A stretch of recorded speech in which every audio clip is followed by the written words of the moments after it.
America is known for being the land of the free. She earned this freedom by conquering many wars and being reborn through a new government system. This system was created by our very own religious founding fathers. I guess you could say America's government was created in order to make sure that religious freedom ran throughout the land. In the present day, though, religion seems to lack this freedom. Along with not accepting the teachings of the church, they felt threatened by a bunch of northern people moving into their area, and so politically they didn't want them there.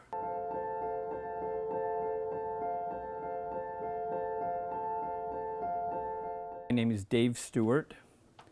I served as bishop in the Meridian 4th Ward from the year 2002 until 2010, at which time I was released. Usually a bishop serves anywhere from 3 to 6 years, generally, in the church.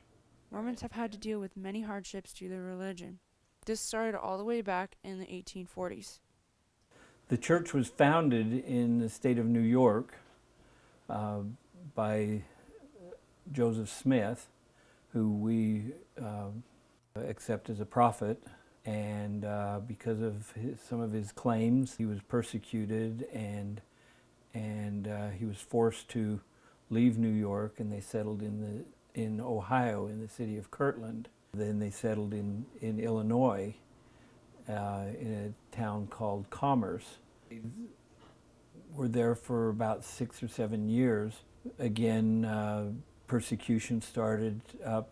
People who had left the church became antagonistic towards it, and so eventually Joseph Smith was martyred, and subsequently the church continued to be persecuted, and they were driven out of the state of Illinois illegally, but the government really did nothing to help them. Although this issue happened in the past, Mormons are still forcefully pressured by opposing groups. I've never felt like I've been discriminated against. However, there have been times in the church, for example, when they built the Boise Temple back in 1984, there was a lot of protest groups that came out and tried to protest the construction of it. Last fall, when they rededicated the temple, there were picketers out there and protest groups trying to sway people not to go in. Mormons are only one of the many groups who are discriminated in America. There are two kinds of religious discrimination. I think that a small percentage comes about from people who are just nasty, bad people.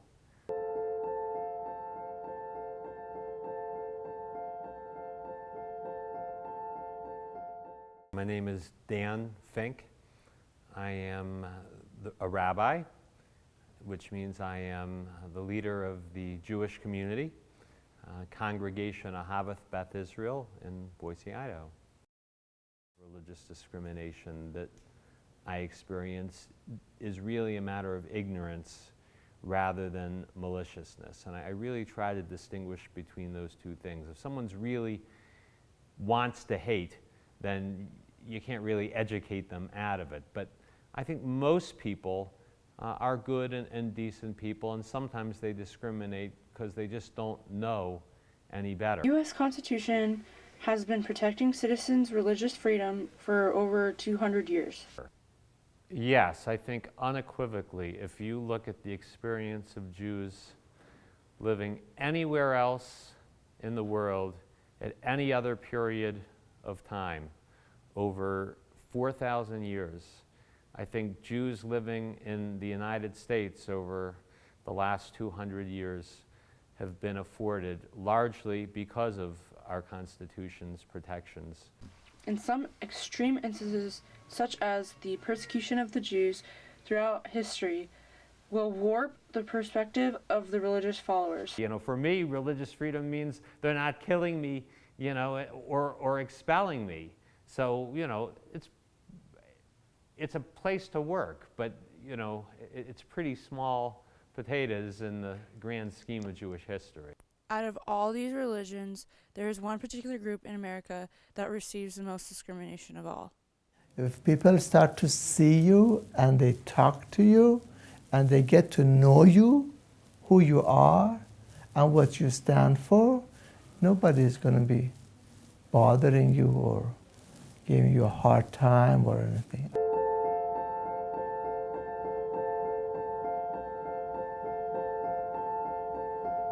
My name is Deborah Mismarian. I'm a Muslim.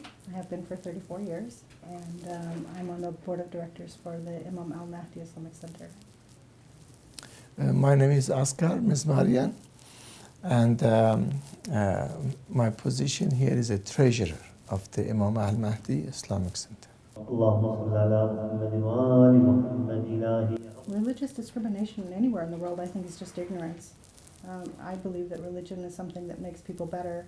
If you're a practicing Muslim, a practicing Christian, a lot of religions, their goal seems to be to make people better people. And I think maybe fear, maybe the media, not knowing, not understanding. Maybe 6 billion people in the world and more than 1 billion of them are Muslim.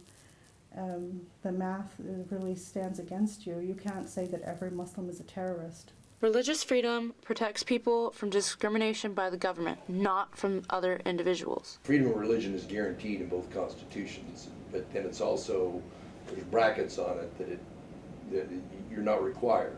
It's an option. Historically, religious discrimination stems from ignorance and fear. The government protects freedom of religion, but it is the responsibility of the individual to hold faith.